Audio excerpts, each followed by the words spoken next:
revue de presse.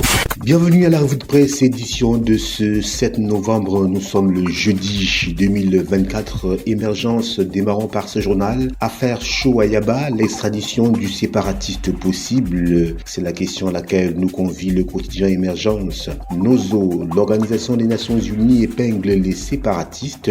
Pendant ce temps, BVMAC et BEAC, la dette du Cameroun proche de 2 milliards, nous dit le journal Émergence ce jour. Le quotidien Le Messager, BIA et le renouveau, les 42 douloureuses, pour l'interrogation. Hommes politiques, leaders de la société civile, analystes et observateurs font le bilan de l'accession de l'homme du 6 novembre 1982 à la magistrature suprême aux pages 4, 8, 9 et 10 du quotidien Le Messager, édition de ce jour. Le quotidien Le Jour également, multiplication des cas de torture, on parle de toute autre chose. La société civile interpelle Paul Biya. Depuis quelques années, les cas de maltraitance des personnes ne font que se multiplier. Face à cette problématique, la société civile saisit le chef de l'État sur la nécessité du respect des droits de l'homme conformément aux instruments juridiques nationaux et internationaux, page 4 pour plus de précision.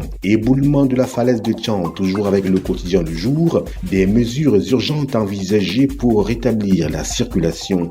Des fouilles se sont poursuivies sur le lieu du sinistre en attendant le rétablissement de la voie publique pour desservir les villes de Tian et de Sandchou, page 3 pour plus de détails sur ces mesures prises. Cameroun Tribune, nous sommes à la une, célébration de l'an 42 du renouveau, regard sur 2025, meeting gigantesque, projection d'un documentaire sur l'œuvre du président de la République, caravane motorisée, motion de soutien valant pour la plupart appel à la candidature de leur champion pour l'élection présidentielle de 2025, auront constitué la trame des différentes manifestations organisées hier à travers le territoire national par les militants du Rassemblement démocratique du peuple camerounais RDPC et des partis alliés. À lire donc les pages spéciales de Cameroun Tribune de la page 3 à la page 8 de ce numéro.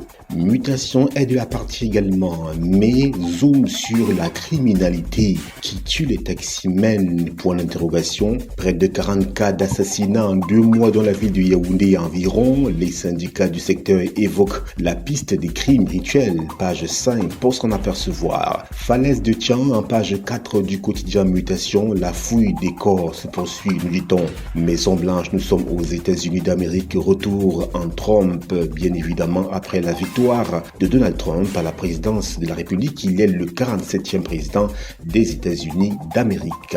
Info Matin, pour sa part, Lumagwa Mbaga Tangana, je cite, ne pas soutenir Paul Biya, c'est défier Dieu qu'il a choisi. Fin de citation aux pages 2 et 4 de ce journal. C'est la déclaration ce 6 novembre en fou du chef de la délégation permanente départementale du comité central du RDPC pour la Mufouya Famba lors de la célébration du 42e anniversaire de l'accession du chef de l'État à la magistrature suprême, non sans relancer l'appel pour une nouvelle candidature de l'homme providentiel à la présidentielle de 2025.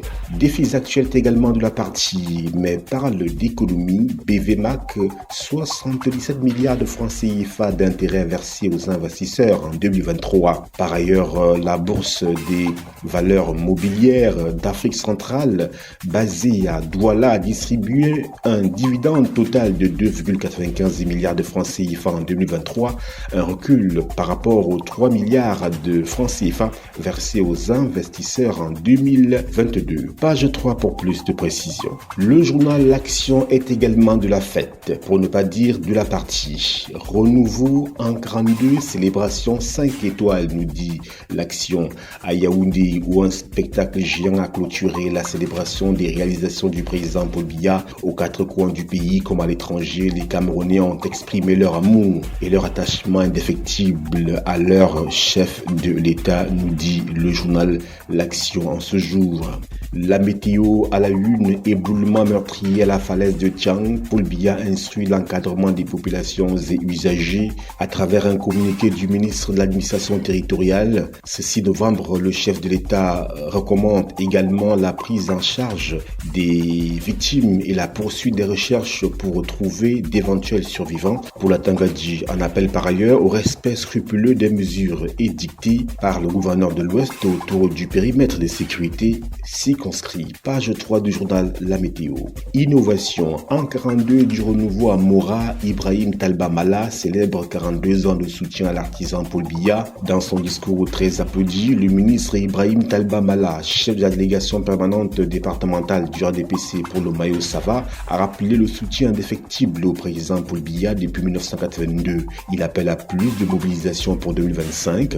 À lire le discours de Chitima Hamidou, maire et président de section RDPC de Mora, aux pages 2 et 4 de cette édition du journal Innovation. L'info à chaud à la une.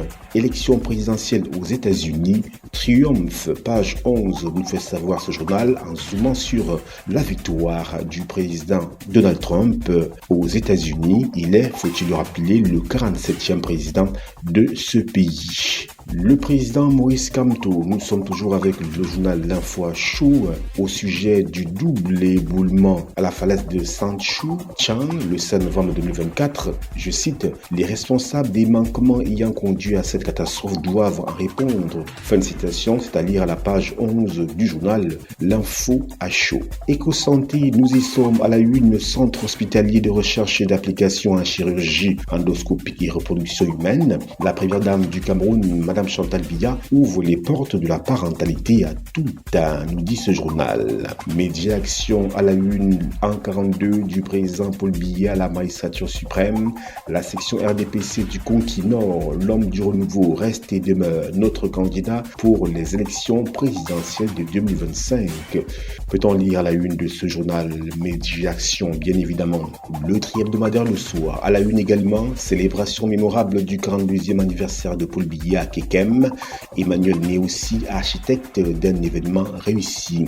Budget 2025, le MINTP peaufine son projet de performance. C'est dans le strict respect des orientations du chef de l'État et du cadrage prescrit par le Premier ministre, chef du gouvernement, que le ministre des Travaux publics, Emmanuel Ngamou-Djoumessi, à travers ses propositions, a présenté les grandes lignes de ses interventions ce 6 novembre 2024 au cours des conférences budgétaires. C'est à lire à la page 5 du journal Le Soir.